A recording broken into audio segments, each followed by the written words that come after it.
नमस्कार दोस्तों, आज हम इस छोटी सी कहानी के माध्यम से जानेंगे कि हम कैसे कोई भी कठिन परिस्थिति से निकल सकते हैं। तो चलिए शुरू करते हैं इस कहानी को। एक समय की बात है, एक छोटे से गांव में एक साधु रहते थे।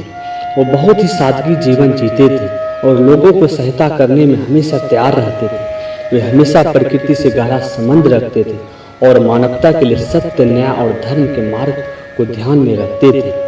एक दिन गांव में लोगों ने साधु जी के पास आकर एक बड़ी समस्या का समाधान के लिए मदद मांगी।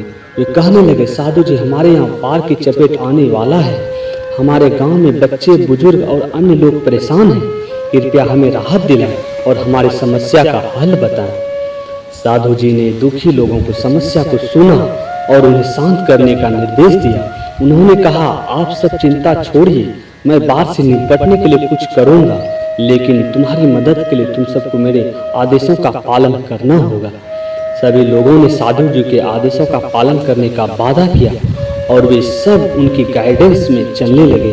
साधु जी ने एक महान यात्रा शुरू की और लोगों को एक उच्च स्थान पर ले जाने का निर्देश दिया।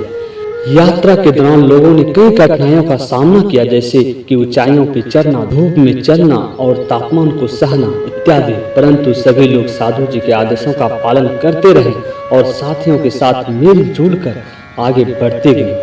अंततः एक दिन वे उच्च स्थान पर पहुंच गए और वहां एक सुंदर स्थान का दृश्य देखा, जहां रहने का हर सुविधा था। सभी लोग बहुत खुश थे और साधु जी को धन्यवाद दिया और बाढ़ का खतरा टलने तक सभी वहीं रहने का निर्णय लिया। फिर कुछ दिनों बाद जब बाढ़ का खतरा टल गया, तब सभी वापस गांव लौटने का निर्णय लिया। सभी लोग सुरक्षित रूप से गांव लौट आए और साधु जी को वापस जाकर उन्हें आभार व्यक्त किया। लोगों ने कहा, आपने हम सबको बचा लिया और हम सबको बाढ़ के चपेट से बचाने के लिए धन्यवाद। साधु जी, आपकी बहुमूल्य मदद के लिए हम कैसे आभार व्यक्त करें। साधु जी मुस्कुराए और बोले, मेरे प्यारे गाँव वासियों, मैंने तो कुछ नहीं किया, मैंने तो बस आपको एक रास्ता दिखाया। फिर आभार व्यक्त किस लिए? असल में तुम सभी अपने सामर्थ्य को पहचाना और संघर्ष किया और एकजुट होकर अपनी समस्या का समाधान निकाला। ये तो तुम सबकी मेहनत और सामर्थ्य है जो तुम्हें सफलता की ओर ले गई। मैं सिर्फ तुम्हारे साथ चला था। अब तुम्हारे पास जो आनंद, समृद्धि और सुरक्षा है, वो तुम लोगों ने खुद प्राप्त किया है।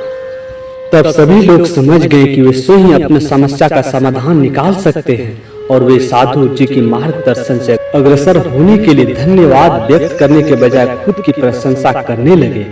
तो दोस्तों, इस कहानी से हमें यह सीख मिलती है कि साधुओं और गुरुओं की मार्गदर्शन तो बहुत महत्वपूर्ण होती है हमारी जिंदगी में, लेकिन अंततः हमारी सफलता हमारी खुद की मेहनत, संघर्ष और सामर्थ्य पर निर्भर करती है। हमें खुद पे विश्वास रखना चाहिए, क्योंकि हमारे अंदर सभी संकटों को पार करने की क्षमता है।